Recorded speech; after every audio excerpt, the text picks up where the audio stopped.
If we don't have free speech, then we just don't have a free country. It's as simple as that. If this most fundamental right is allowed to perish, then the rest of our rights and liberties will topple, just like dominoes, one by one. They'll go down. That's why today I'm announcing my plan to shatter the left-wing censorship regime and to reclaim the right to free speech for all Americans.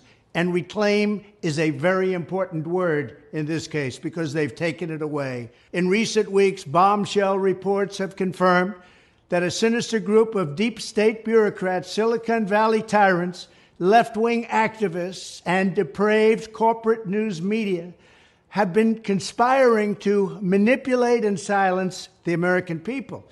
They have collaborated to suppress vital information on everything from elections to public health. The censorship cartel must be dismantled and destroyed, and it must happen immediately. And here's my plan. First, within hours of my inauguration, I will sign an executive order banning any federal department or agency from colluding with any organization, business, or person to censor, limit, categorize, or impede the lawful speech of American citizens. I will then ban federal money from being used to label domestic speech as mis- or disinformation. And I will begin the process of identifying and firing every federal bureaucrat who has engaged in domestic censorship, directly or indirectly, whether they are the Department of Homeland Security, the Department of Health, Human Services, the FBI, the DOJ, no matter who they are. Second, I will order the Department of Justice to investigate all parties involved in the new online censorship regime, which is absolutely destructive and terrible, and to aggressively prosecute any and all crimes identified. These include possible violations of federal civil rights law, campaign finance laws, federal election law, securities law, and antitrust laws, the Hatch Act, and a host of other potential criminal, civil, regulatory, and constitutional offenses. To assist in these efforts, I am urging House Republicans to immediately send preservation letters, and we have to do this right now, to the Biden administration, the Biden campaign, and every Silicon Valley tech giant, ordering them not to destroy evidence of censorship. Third, upon my inauguration as president, I will ask Congress to send a bill to my desk revising Section 230 to get big online platforms out of censorship business. From now on, digital platforms should only qualify for immunity protection under Section 230 if they meet high standards of neutrality, transparency, fairness, and non-discrimination. We should require these platforms to increase their efforts to take down unlawful content such as child exploitation and promoting terrorism, while dramatically curtailing their power to arbitrarily restrict lawful speech. Fourth, we need to break up the entire toxic censorship industry that has arisen under the false guise of tackling so-called mis- and disinformation.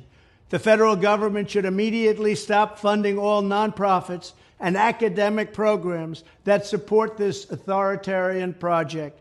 If any U.S. university is discovered to have engaged in censorship activities or election interferences in the past, such as flagging social media content for removal of blacklisting, those universities should lose federal research dollars and federal student loan support for a period of 5 years and maybe more.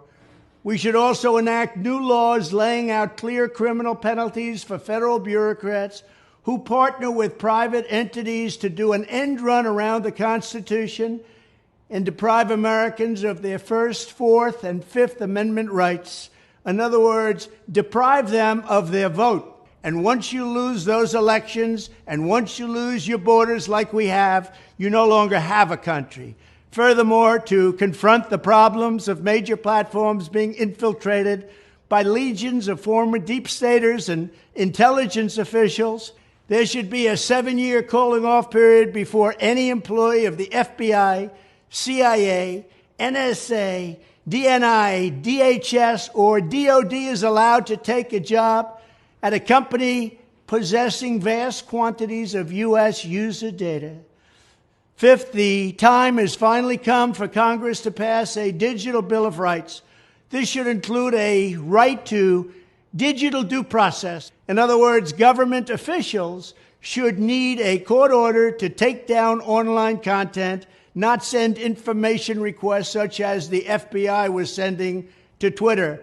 Furthermore, when users of big online platforms have their content or accounts removed, throttled, shadow banned, or otherwise restricted, no matter what name they use, they should have the right to be informed that it's happening, the right to a specific explanation of the reason why, and the right to a timely appeal.